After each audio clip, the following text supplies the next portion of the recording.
I'm stuck in the chest! Guys, I'm stuck in the chest! I know I got the key, but I went back. Come back! Wait, now you're stuck in the Oh, chest? my chest! What happened? We can't. We already got keys, man. Open the chest! We already got keys, Light. I think that the real treasure was the light we knew along the way. Yeah! Open it! That sucks. Have fun, Lights. Alright, now we can open the door that says exit. This Honestly, Why is this bananas? Bye, guys. Sword is levitating! Look at Max ascending. You guys are just floating. We're worse enemies than Mr. Crazy.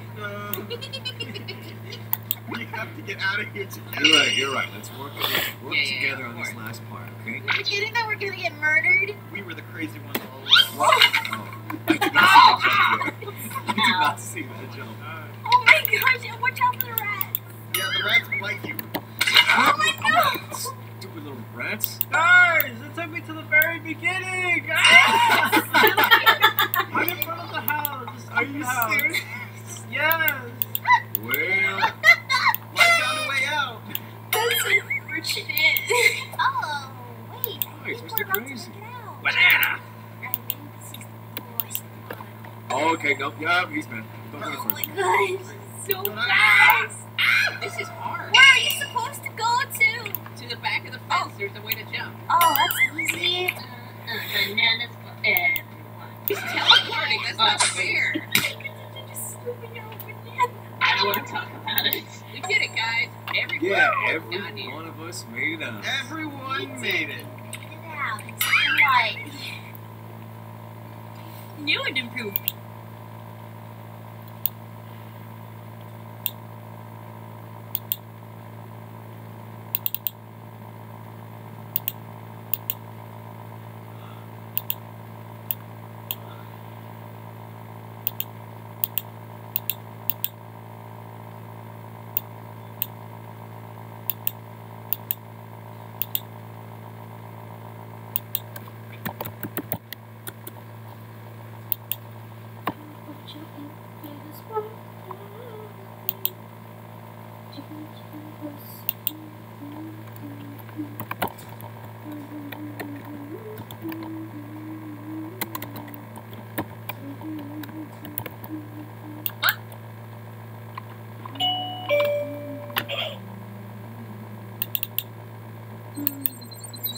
Congratulations on winning those tickets, sir. Thanks, Ace. You know, the strange thing is, I don't even remember entering it. What a perfect way to start off a video of answering uncomfortable questions by pointing out something uncomfortable. I am cold sore. Right here, we're just jumping in, being completely honest. My camera also tends to soften things so it might not look as bad. But yeah, cold sore right here. They suck. Always my reminder that life's not perfect.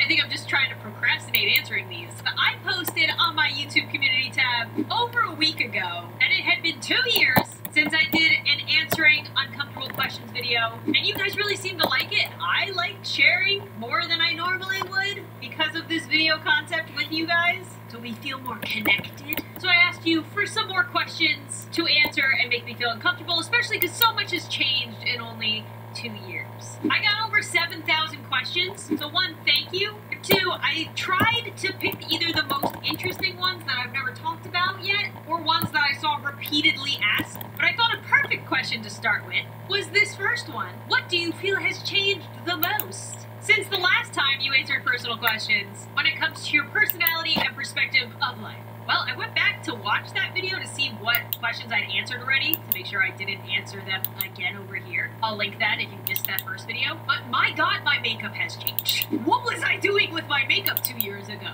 What was that look? Why was it so dark and orange? I hate it. I hate the way my makeup looks in that video. My hair was also a lot more purple. This is like therapy for me, guys. I think I'm realizing one of the biggest things that has changed from 2 years ago to now is I'm going just a little bit more natural. Like, yes, I'm still addicted to the eyelashes, but I've toned down my eyeshadow. My lipstick is pretty natural colored. My hair is more natural. It has a purple hue to it. It really shows the day. There you go. It still has purple. But I'm throwing the purple color over my natural hair color instead of bleaching it because it damages it, makes it feel crappy. I've also started accessorizing a little bit more. So yeah, that's something that's changed. I also think 2 years ago I was really, didn't show it, but aggravated by the world. I was constantly reading about politics, the news. I was going through a cancer scare, which I talk about in that video. I was just so like bitter, I think, back then, and now I'm very, I don't know what's going on. I know like the big bullet points of what's going on in the world, but like I don't know who's getting canceled right now. I don't know what meme is big on the internet, whereas 2 years ago I was focused on everything, things I couldn't control, things that didn't even really matter to me in my life. I was so focused on those things, and now my time is spent working on myself, working on being a parent now, being a wife, being a daughter, a sister, a good person. When I go out into society to my fellow person, I'm super focused on making content because lately I've been getting so much joy out of making content again, which is great, and playing games and watching shows.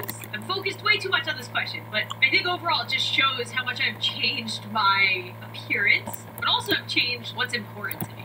There you go. Okay, next. This question was probably asked the most. I don't know why. Maybe because I guess I've just never talked about it. But to sum up most of what people were asking, has a fan ever creeped you out before? Like being stalkerish or creepy? If so, tell the story. So I've had the pleasure of meeting a lot of you in real life, and so far all the experiences have been great. The only bad experiences are people or viewers who have taken it too far to try and figure out private personal information about me. That is not being a fan, that is being not cool. So for example, not too long ago, somebody found my phone number, my cell phone number. Don't know how they found it, and they called me pretending to have an accent, which I knew right away was a fake accent. I was also dealing with Melody crying, and the only reason I answered the phone was because I was expecting a call and thought it was that phone call I was waiting for. So instead of tending to my baby, I'm answering now a phone call from a fan, most likely, with a fake accent trying to figure out if they had my phone number. They asked for a different person, I told them they had the wrong number, and then they asked who they had on the phone, and that's when I hung up and blocked the number. So yeah, not cool. That's just my personal phone number. For me to be in contact with people in my life. My friends, my family, appointments. It's personal. It's a personal phone number. At my old house, I also answered the door during Halloween to give candy out. And a little while later, some of the kids came back because they recognized me and wanted to ask if it was actually me. That was my bad. Usually I wear a mask during Halloween so that people can't see me, so they don't know where I live. But I was very nice. I talked to them. Totally different situation than coming to my house. It's Halloween and they just like did a double take.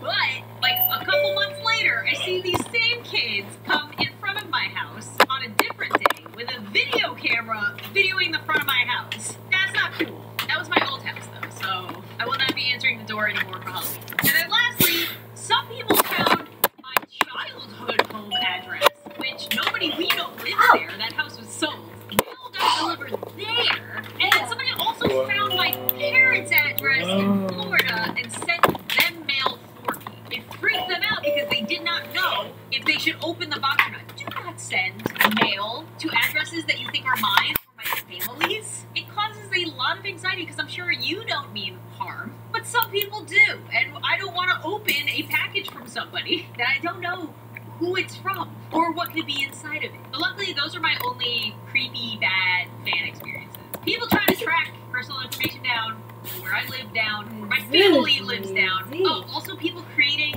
fake accounts for me, my dog, Bobby, or Melody now, and then adding all of my friends on Instagram or Facebook. Not cool. I can't tell you how many messages I've got from like high school friends of mine that are like, is this you? No.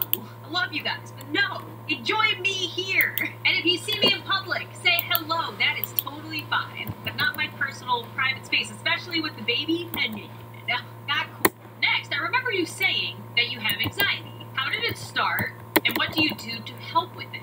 I think I talked about this in the last video, but I can't remember. So yes, I have anxiety. I mean, who doesn't? But that's part of the problem. I just assumed everybody felt like this, and it wasn't until I started dating Bobby or hung out with other people and talked to them, I was like, oh, not everybody is nervous and scared about things all the time. Not everybody has this like pounding in their chest every time they think about something simple, like having some people over the house. It definitely goes up and down. Right now my anxiety is very good, knock on wood. Look into it yourselves, but I've been told to try ashwagandha, which is like a supplement. It's like a natural supplement. That has actually seemed to work a little bit. I also find better ways to deal with it. I think being busy is like the best cure for anxiety. It causes anxiety, but also helps. Like if I'm busy but organized, have organized chaos busy days, then I don't even focus on anxiety because I just focus on the next thing that I have to do. Meditating has been a great help. How did it start? I think my anxiety peaked in college. I think just being out on my own and going through so many new experiences and meeting so many new people, and then moving to New York City, which causes anxiety to me now. I'm pretty sure all those just combined and like made it worse. I had it and then just added like kindling to the fire in college and just made it way worse. Now that my life's calmed down and I don't live in the city anymore, my days are kind of mainly the same. It's gotten a lot better. Okay, mom-related questions. Did you enjoy being pregnant, or was it hard/miserable experience? It actually was not bad. And I know every pregnancy is different. Mine was very easy until the end. Like maybe the last couple weeks, I was having terrible heartburn, my back was hurting, I couldn't exercise as much, I was really tired. The first trimester, I had really tired days, but it wasn't all the time. And I was kind of nauseous in the morning, but it wasn't bad. It was maybe for a week or two. And then I had so much energy and just, I don't know, endorphins, I guess, that your body gives you to get through the pregnancy. Pregnancy was not that bad. But I also know some people that hated being pregnant. And I don't know, if I get pregnant again, I might hate it the second time. It's completely different. Did you experience postpartum? So, yes and no. There's apparently something called the baby blues, which takes place in the first 2-ish weeks after you have your baby. And it's not classified as postpartum depression until after that, when it still is an issue. But baby blues is like a normal, natural thing that the majority of moms go through after they have a baby. Your body is just flushed with hormones. Everything's trying to figure out how to go back to normal. Your whole life just changed, especially if it's your first baby. You're not getting much sleep. You just went through this huge experience. So it's normal for